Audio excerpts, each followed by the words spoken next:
Ce témoignage vous est présenté par Orthède et Orthocentre Plus. Mon nom c'est France d'Orval. Mon âge, eh bien, j'ai 55 ans.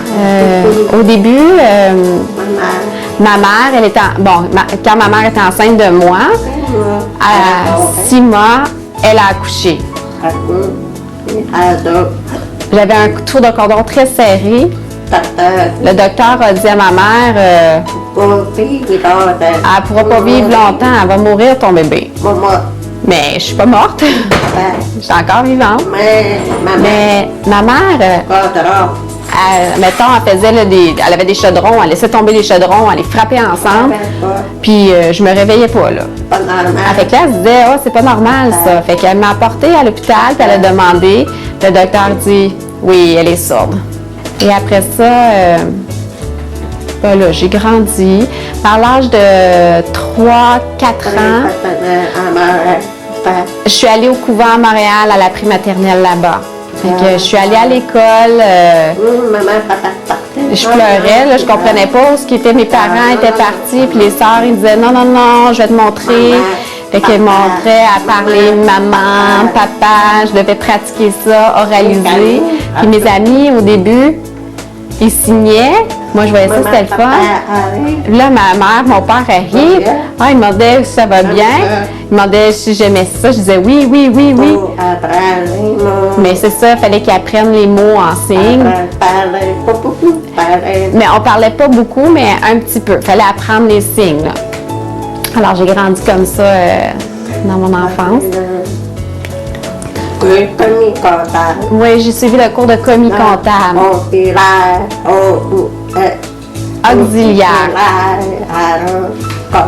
Auxiliaire comptable. Le cours d'auxiliaire comptable à la polyvalente. C'est ce que j'ai appris à la polyvalente. Avec mon premier mari, lui, il était entendant, il venait d'ici de Val-d'Or. Mes parents avaient le Dorval Lodge, près d'ici. Alors, j'avais rencontré cette personne-là entendante et je suis tombée en amour avec. Puis c'est ça, on s'est mariés, puis plus tard, on s'est divorcés. Et j'ai eu aussi un deuxième fiancé. Mais je suis séparée aussi de cette personne-là. Alors, j'ai eu 2 enfants. Donc, après ça, je suis allée travailler chez Air Québec. Et c'est de là depuis que je travaille, là. Ça fait maintenant 20 ans que je travaille là-bas. Je suis commis, je fais la facturation, je m'occupe des factures. Oui, c'est ça. Maintenant, moi, je veux une interprète parce que avant, j'en avais pas. J'allais chez le docteur, je rencontrais, il parlait, il y avait des expressions, des mots, je comprenais pas ce qu'il me disait. Il me disait, je lui demandais qu'est-ce que ça veut dire, puis là, il me disait comme à peu près, c'est pas important de toute manière. Puis tu sais, je sortais, je n'avais pas compris. Fait que c'est pas je devais prendre ma fille, mais elle peut pas, là, elle a un travail, là. Fait que j'étais comme mal pris.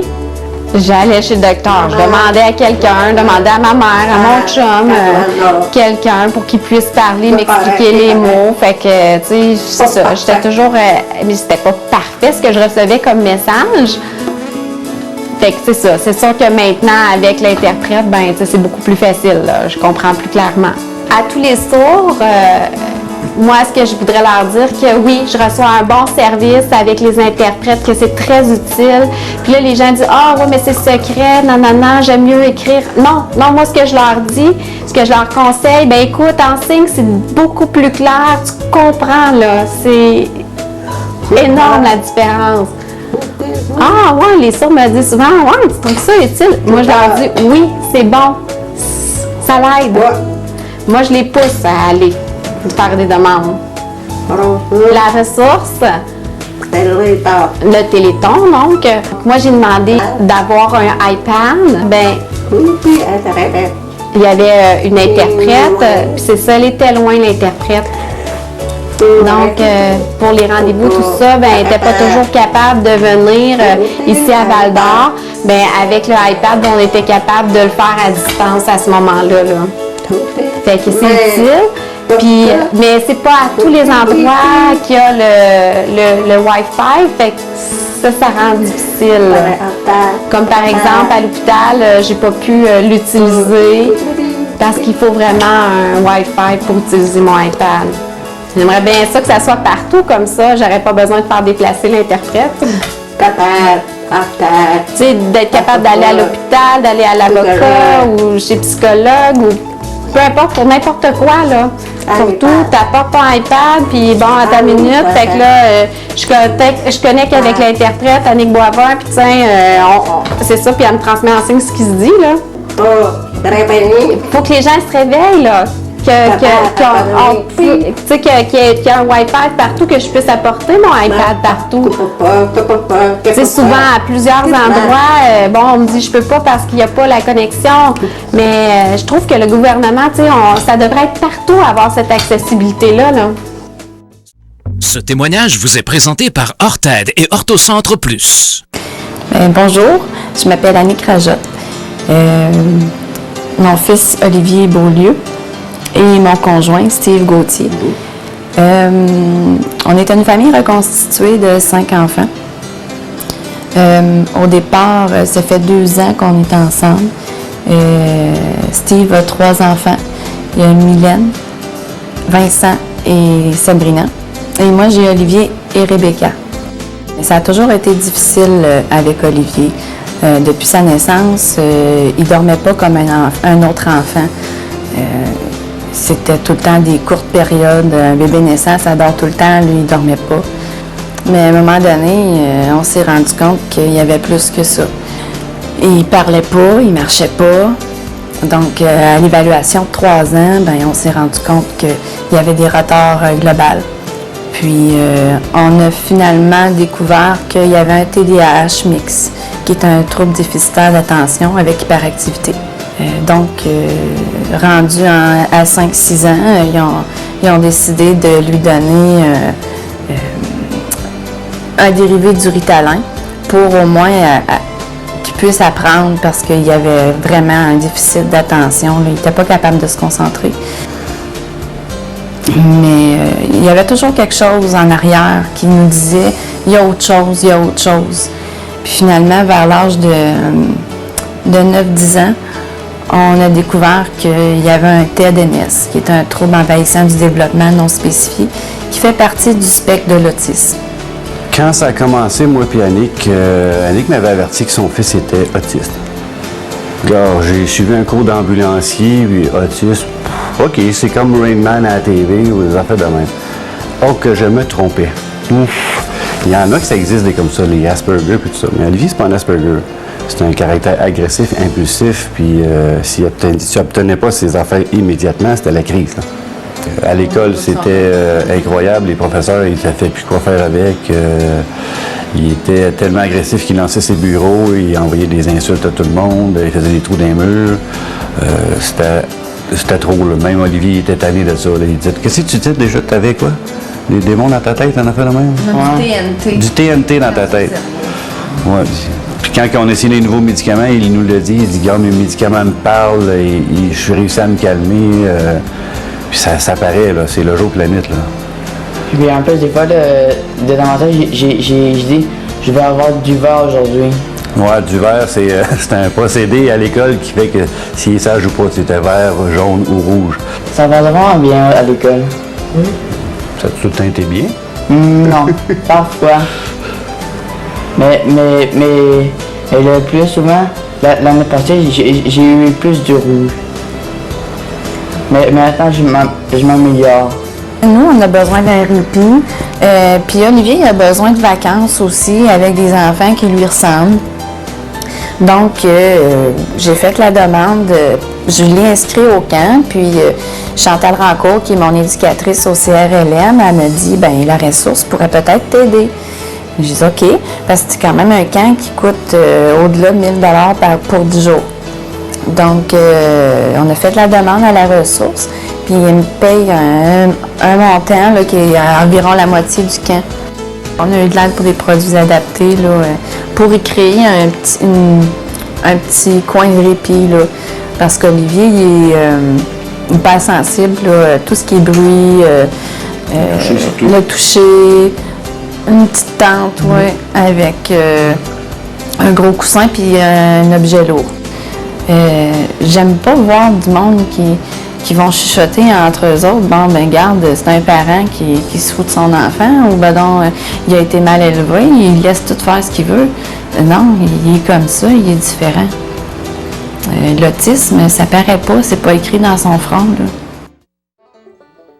Ce témoignage vous est présenté par Orthed et Orthocentre Plus. Mon nom, c'est Judy-Anne Conley. Moi, j'ai 36 ans. Je suis originaire de Rouyn-Noranda.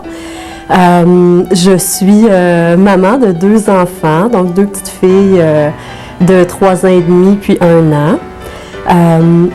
Je suis également étudiante au doctorat en sciences cliniques. Pour ce qui est de mon travail, je travaille à l'UQAT, ça fait quand même plusieurs années maintenant. Donc, je travaille par moment comme chargée de cours, aussi comme agente de recherche. Et c'est ça, parallèlement à tout ça, ben, je fais un doctorat en sciences cliniques parce que je m'intéresse à l'activité physique chez les enfants de 3 à 5 ans. Mais ma situation de handicap, c'est de la naissance. Alors, quand je suis née, j'ai été amputée d'une jambe. J'avais des malformations à l'autre jambe, puis des malformations à une main aussi. Donc, c'est certain que pour faire mes activités quotidiennes, pour me déplacer, ben, j'ai besoin de porter une prothèse, une orthèse. Donc, c'est sûr que dans l'ensemble, avec tout ça, j'arrive à faire une vie pratiquement comme les autres. C'est certain que ça peut représenter des défis particuliers à certains moments, notamment si je pense par exemple on n'a qu'à penser au déplacement, mais dans certaines conditions aussi, comme l'hiver, c'est plus difficile. Et pour ce qui est de la conciliation, famille, travail, études, donc évidemment, à la base, c'est un défi pour tout le monde, mais je pense que quand on vit dans une situation de handicap, ça peut représenter des défis supplémentaires, évidemment. Je dirais que les obstacles, c'est peut-être rien de majeur, mais c'est des choses qui sont toujours là au quotidien. Les déplacements, évidemment, dans une condition différente, c'est plus fatigant, c'est plus risqué de sortir dehors l'hiver, les risques de chute. Je suis une personne qui n'est pas très grande non plus, donc souvent, pour des questions d'accessibilité, j'ai besoin soit de support, d'aide ou... C'est un beau défi tout ça, mais évidemment c'est possible. Je dirais qu'il n'y a pas réellement d'obstacles liés à mon travail. Évidemment, dans l'enseignement, comme je disais tout à l'heure, quand je travaille comme chargée de cours, c'est sûr que pour moi, ça implique de passer un peu plus de temps debout que parfois je suis en mesure de faire. Je pense que les gens, en fait, ceux que je côtoie, que j'ai le plaisir de côtoyer depuis plusieurs années ici, sont en mesure de voir la personne derrière le handicap et je dirais qu'il n'y a jamais eu aucune situation en contexte de travail, en contexte d'études, qui a pu être problématique, là. L'an dernier, j'ai pu bénéficier d'une bourse de 1 000 $, la bourse Nicolas Collard, qui m'a été attribuée par la ressource. Et cette aide-là, ça a été d'un soutien inestimable parce qu'une bourse comme celle-là, non seulement c'est un encouragement qui nous est fait, mais c'est également un soutien qui est très important dans mon cas, ça m'a permis de me consacrer davantage à mon projet d'études. Je pense qu'à la base, peu importe la situation dans laquelle on vit, l'important c'est de trouver ce qui nous anime, ce qui nous passionne, puis d'essayer de trouver les outils, les moyens pour aller au bout de ça. Dans mon cas, c'est sûr que je ne le cacherai pas, c'est un gros défi, mais un beau défi de faire tout ça en même temps, la famille, les études, le travail. Mais il ne faut pas oublier que derrière ça, c'est possible. Puis aussi, ce qui est très aidant là-dedans, il y a des associations aussi comme la ressource qui nous aident en termes de soutien. Et ça, c'est vraiment inestimable d'avoir cet appui-là, de se sentir soutenu là-dedans. Ce témoignage vous est présenté par Orthed et Orthocentre Plus. Bonjour, je m'appelle Micheline Turcotte, j'ai 56 ans. Mon handicap est achondroplasie. C'est une sorte de nanisme qui est précisément la longueur des os longs qui est plus court que la normale, l'os de l'avant-bras et l'os de la cuisse. Le reste du corps a un développement normal. J'habite à Palmarol, j'habite seule en appartement. Dernièrement, ça fait 1 an, j'ai fait adapter mon appartement dans la cuisine, dans la salle de bain, pour avoir la possibilité de vivre plus longtemps en gardant une autonomie. Parce que si tu es capable de brouiller toute seule, c'est tant mieux. Plutôt qu'à te retrouver en institution, être obligé d'avoir de l'aide. Puis aussi de prévenir les accidents, avec une adaptation. Je crois que c'était une très bonne décision à prendre. Premièrement, il a fallu que je rencontre une ergothérapeute, c'est elle qui évalue. Fait qu'elle a fait un programme. Ensuite, j'ai rencontré des entrepreneurs, parce que c'était une subvention du groupe PAD, qu'on appelle. Mais c'est surtout dans la cuisine. On a adapté le comptoir en bas. On aurait pu faire le haut, mais d'après le budget, c'était pas possible. Ça fait qu'on a fait le comptoir en bas. On a changé les thermostats, puis les choses de lumière aussi. Puis dans la chambre de bain, on a changé la fenêtre. Puis dans ma chambre, on a changé la fenêtre. Puis dans ma chambre aussi, on a agrandi la porte du garde-robe. Puis dans la salle de bain, là, ça a été plus majeur. On a changé le bain, la toilette et la vanité. C'est ça, quand j'étais plus jeune, j'ai fait un petit peu de vélo, mais aujourd'hui, à l'âge que je suis rendue, c'était un petit peu plus dur. Puis le vélo que j'avais ordinaire, là, il n'y a pas de vitesse là-dessus, hein, avec chouf, c'est un petit peu plus dur, là. Ça fait que j'ai dit, bon, ben, on va faire de la marche. Mais j'ai fait du ski de fond. Ah, ben, ouais, je suis très confiante en cet organisme, la ressource.